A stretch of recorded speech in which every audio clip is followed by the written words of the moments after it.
BJP రాష్ట్ర కార్యవర్గ సభ్యులు తలుపుల గంగాధర్ కీలక ఆరోపణలు చేశారు. కదిరి టీడీపీ ఎమ్మెల్యే కందికుంట వెంకటప్రసాద్ తల్లి నారాయణమ్మ నివసించే కాలనీ సమస్యకు నిలయంగా మారిందని విమర్శించారు. కాలనీ ప్రజలు సమస్యలను ఎమ్మెల్యే పట్టించుకోవడం లేదని మండిపడ్డారు. వెంటనే కమిషనర్ గారు రావాలి, ఇక్కడ వచ్చి చూడాల, వాళ్ళ బాధలు వినాల. వాళ్ళు చెప్తా ఉన్నారు, మేమేమైనా ఇంటి పన్ను కట్టలేదా, వాటర్ ట్యాక్స్ కట్టలేదా, మేము ఇక్కడ ప్రతి ఒక్క ఏదైతే గవర్నమెంట్ కట్టాల్సింది అంతా కూడా చెల్లించినప్పటికీ మాకు ఎటువంటి సౌకర్యం లేదు, రేపు డెంగ్యూ జ్వరం వచ్చే పరిస్థితి కూడా ఉంది, కాలువ క్లీన్ చేయకపోతే అని వాళ్ళు మాకు చెప్పడం జరుగుతుంది.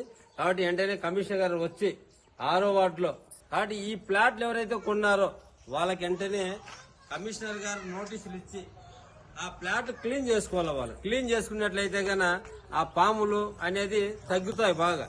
ఇంత చెత్త ఉన్నప్పుడు పాములు వచ్చి రేపు పొద్దున ఏదన్నా అయితే కూల్ చేసుకుంటే వాళ్ళ పాపం వాళ్ళ పరిస్థితి ఏందని చెప్పి కూడా